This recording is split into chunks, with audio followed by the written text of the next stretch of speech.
Hi guys, this is Harsha, a practicing chartered accountant, and my core area of practice is the system implementation. आज मैं students जो भी CA कर रहे हैं उन लोगों के लिए कुछ बातें करने वाला हूँ. तो फ्रेंड्स, आज मैं थोड़ी सी स्ट्रेटजी बताने वाला हूँ. That strategy will help you in clearing your examination. तो सबसे पहली चीज़ ऐसी है, ये वीडियो उन लोगों के लिए नहीं है जिन लोगों को रैंक लाना है. तो सबसे ये बात पहले क्लियर कर देता हूँ मैं कि जो भी बंदे रैंक लाना चाहते हैं तो वो आगे मत देखिए, पढ़ना स्टार्ट कर दीजिए. बट कुछ लोग ऐसे होते हैं ना जिनको रैंक नहीं चाहिए बट मुझे एग्जाम क्लियर करनी है, तो ऐसे लोगों के लिए मैं एक स्ट्रेटजी बताने जा रहा हूँ. आपको शायद ये स्ट्रेटजी काम आ जाएगी और 99% के केस में ये स्ट्रेटजी एप्लीकेबल करोगे तो डेफिनेटली आप ग्रुप क्लियर कर पाओगे.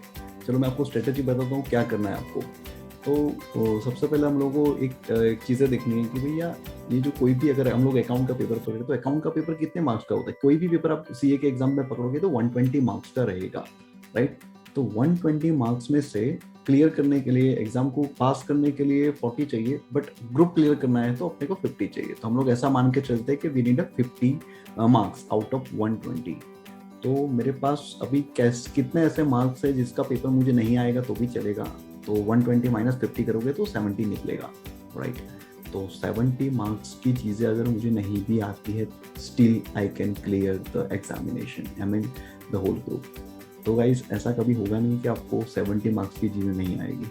हाँ, मैं और एक चीज़ भी बता दूँ, जिसने कोई भी मेहनत नहीं की ना, जो भी बच्चों ने कभी भी कोई भी मेहनत नहीं की, जो इसे ट्राई करना चाहते हैं, वो ये उनके लिए भी ये चीज़ पॉसिबल नहीं कि आप क्लियर कर पाओगे. बट जिसने मेहनत करके रखी हुई है, now those are watching my videos, they can definitely clear this examination. तो उसमें आपको क्या करना है. तो गाइस, सबसे पहले ऐसा पकड़ के रखो कि ये चीज़ हमेशा माइंड में रखना कि मुझे 70 मार्क्स तक की कोई चीज़ नहीं आएगी, still I can clear, right. तो वो आउट ऑफ 120, हाँ, डेफिनेटली ऑफ कोर्स. तो अभी क्या करना है अपने को. सबसे पहले तो अभी आपको पास्ट एग्जामिनेशंस के, अगर आप पेपर देखोगे ना, तो आपको ये चीज़ भी आपको क्लियर हो जाएगी कि यार कुछ ऐसे क्वेश्चन है जो हर बार रिपीट होते ही है. हर बार रिपीट होता है, वो चैप्टर से तो क्वेश्चन होते ही है. जैसे अगर कोई फाइनल में और उसके अकाउंटिंग में अगर आप देखोगे तो होल्डिंग एंड सब्सिडरी वाला क्वेश्चन आएगा ही आएगा, यानी वो चैप्टर में से कुछ ना कुछ आने वाला ही है. फिर आप अगर अमलगमेशन की बात करोगे तो उसमें से भी एक सम पक्का ही है. तो अपने को कुछ कुल मिला के आपको ऐसा पता चल जाएगा कि यार मुझे 45 से लेके 50 मार्क्स तक के तो ऐसे चीज़ें हैं जो चीज़ तो पक्का पता है कि वो आने वाली है. और एक चीज़ में मैं बता दूं कि कुछ ऐसे चैप्टर्स है जहाँ पे आपको 2-3 एग्जाम के बाद तुरंत वहाँ पे उसे क्वेश्चंस आते हैं. यानी अगर आपने 3-4 साल के पेपर पकड़ लिए ना, तो आपको पता चल जाएगा कि भैया ये ना रोटेशन के अंदर ये जो पर्टिकुलर क्वेश्चन है ना, यानी ये पर्टिकुलर चैप्टर है, उसमें से रोटेशनली बेसिस पे क्वेश्चन आते रहते हैं. तो आपको अगर आप पूरा का पूरा अकाउंटिंग का सिलेबस पकड़ोगे तो उसमें तो बहुत सारे चैप्टर्स है. उसमें से आपको अगर 8 या 9 चैप्टर्स भी आते हैं ना, जैसे कि मान लो वैल्यूएशन आता है जो फाइनल वाला है, उसके हिसाब से मैं करता हूँ. अगर आप आईपीएससी के अंदर हो या इंटर के अंदर हो तो भी आपको ये पता चल सकता है गाइस कि किस तरीके से ये चीज़ों को पता लगाना है. यानी वो आप अगर पिछले एग्जाम के क्वेश्चंस पकड़ोगे तो आपको ये चीज़ इजीली क्लियर पता चल सकती है. तो that is the most important thing. तो आपको क्या करना है उसके केस में, तो जो भी रिपीटेटिव नेचर के वाले चैप्टर्स है जिसमें जैसे क्वेश्चंस वेरी फ्रिक्वेंटली आते हैं ना, तो ऐसे सारे के सारे चैप्टर्स को एकदम बाय हार्ट कर दो. यानी उसमें से कोई भी क्वेश्चन है, आपको कोई भी डिफिकल्टी नहीं रहेगी. मान लो आपको हर एक चैप्टर्स को फिनिश करोगे तो उसमें बहुत ज़्यादा टाइम लगेगा, बट ये एक चैप्टर को बहुत अच्छा करोगे उसमें मुझे नहीं लगता है कि इतना टाइम लगेगा. क्योंकि आपके जो क्लासेस वाले उन लोगों ने भी आपको यही समझाया होगा. अगर आपने खुद सेल्फ लर्निंग किया हुआ तो भी आपने उसके ऊपर वेटेज दिया ही होगा. तो आपको सबसे पहले वो सारे के सारे चैप्टर को निकाल के ढूंढ लेना है सबसे पहले कि जिसको मुझे करना है. तो आप देखोगे तो आपको पता चलेगा कि यार बहुत सारे चैप्टर तो ऐसे भी एलिमिनेट हो जाते हैं. आपको एलिमिनेट नहीं करना है, बट आपको पता चल जाएगा कि किसमें आपको वेटेज ज़्यादा देना है. अगर आपने उसके ऊपर वेटेज दे दिया तो उसके बाद क्या होगा कि आपका कम से कम जो भी पेपर आएगा, तो आपको पता चलेगा कि मुझे यार 70 मार्क्स के तो आराम से सम्स आते ही है. कभी कभी बहुत ज़्यादा टफ पेपर आया तो आपको ऐसा पता चलेगा कि मुझे 60 मार्क्स के आते ही है, राइट. तो ये चीज़ों से आपका क्या हो जाएगा कि आपका कॉन्फिडेंस लेवल अपने आप बढ़ जाएगा. और एग्जाम के टाइम पे भी अगर बैठ रहे हो तो सबसे पहला क्वेश्चन कौन सा है, मैंडेटरी वाला है. तो जब मैंडेटरी क्वेश्चंस है तो उस क्वेश्चंस के अंदर भी अगर आप जैसे उसको देखने के लिए बैठते हो तो उसके अंदर भी चांसेस ऐसे है कि आपको कुछ चीज़ ना भी आए. तो उस टाइम पे भी टेंशन नहीं लेना है. मैंने अगर वापस आपको बता रहा हूँ, अगर आपको 70 मार्क्स तक की चीज़ें भी नहीं आती है, still you can clear, right. तो गाइस, इसको बहुत ही सिंपल रखो, स्ट्रेटेजी जितनी भी सिंपल रखोगे ना, you can your chances of getting clear the examination will be very high. तो ये सिंपल स्ट्रेटेजी की अगर आप अप्लाई करोगे तो मुझे लगता है तब तक आप अपने सीए एग्जाम को आराम से क्लियर कर पाओगे। अच्छा, कुछ लोग ऐसा बोलते हैं कि भैया ये तो सिर्फ 2-3 चैप्टर को चैप्टर के करने से आपकी चीज़ें हो जाती है। मैं ऐसा नहीं बोल रहा हूँ कि सिर्फ आपको यही करना है, मैं आपको ये बोल रहा हूँ कि आपको इतने ऐसे ऐसे चैप्टर्स के ऊपर ज़्यादा वेटेज दे देने हैं और अपना सेल्फ कॉन्फिडेंस को बढ़ा देना है कि भैया इसमें से कुछ भी आएगा तो मेरे लिए बहुत ही आसान वाली बात हो जाती है।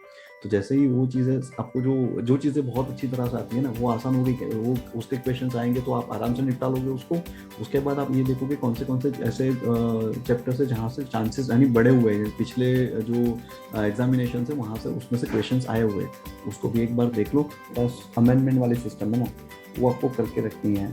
फिर अगर आपके जो आरटीपी है, आरटीपी के अंदर भी क्या होता है कि जैसे अभी तक का ऐसा एक्सपीरियंस रहा हुआ है जहाँ पे बहुत सारा डिस्क्रिप्शन दिया हुआ है ना, उसमें से आजू बाजू वाले कोई क्वेश्चंस है यानी उसको टच करे हुए क्वेश्चंस आपके एग्जामिनेशंस में आते हैं। तो आरटीपी के अंदर जहाँ पे भी बहुत ही ज़्यादा डिस्क्रिप्टिव चीज़ें हैं ना, आपको लगता है कि एकदम नया है, तो वो चीज़ पक्का वहाँ पे आपको देखने को मिलती है। तो फ्रेंड्स, आपको थोड़ा बहुत आइडिया वहाँ से आ जाता है कि मुझे क्वेश्चन पेपर जो है मेरा वो किस तरह का आने वाला है। तो ये सब चीज़ें थोड़ी सी मैटर करती है। तो गाइज, आपको जो आपका तरीका रहता है उसमें ये सब चीज़ें कवर होनी चाहिए। जैसे आरटीपी को आपने ले लिया हुआ है, फिर आपको जो भी ये एग्जामिनेशंस है, जो पिछले पास्ट एग्जामिनेशंस है, उसकी जो पैटर्न है वो पैटर्न को आपको नहीं छोड़ना है, वो पैटर्न रहेगी रहेगी। इस एग्जाम में भी रहता है, थोड़ा बहुत ऊपर नीचे होगा, पर वो पैटर्न वहाँ पे रहेगी। तो गाइज, आपको वो पैटर्न को भी पकड़ के रखना है। फिर आपको जो है वो कुछ चीज़ें ऐसी होती है जहाँ पे उसका आंसर्स पक्का होता है। तो जैसे कि बहुत ही स्पेसिफिक चीज़ें रहती है ना, तो वहाँ पे आपको कुछ में लंबा लंबा लिखने की ज़रूरत नहीं है। जैसे कभी कभी ऐसा बोलते हैं कि भैया इसके बारे में कुछ लिख बताओ। अगर आपको पता है कि इसके अंदर 2 ही चीज़ मुझे पता है तो उसके अंदर उसका 4 चीज़ बनाने मत बैठ जाना। 2 चीज़ पता तो सिर्फ 2 ही चीज़ लिखो। मैं आपको बताता हूँ, मेरा खुद का एक्सपीरियंस ऐसा रहा था कि मैंने एक बार जब एग्ज़ाम दिया था सीए का, तो उस टाइम पे मैंने क्वेश्चन जो आंसर शीट है वो घर पे मंगवाई थी। तो मुझे पता चला कि मैंने एक जगह पे ना सिर्फ 4 पॉइंट लिखे हुए हैं, I got this 4 out of 4। एक जगह पे मैंने पूरा का पूरा ऐसे बना के लिखा हुआ है, but I got a 0 marks.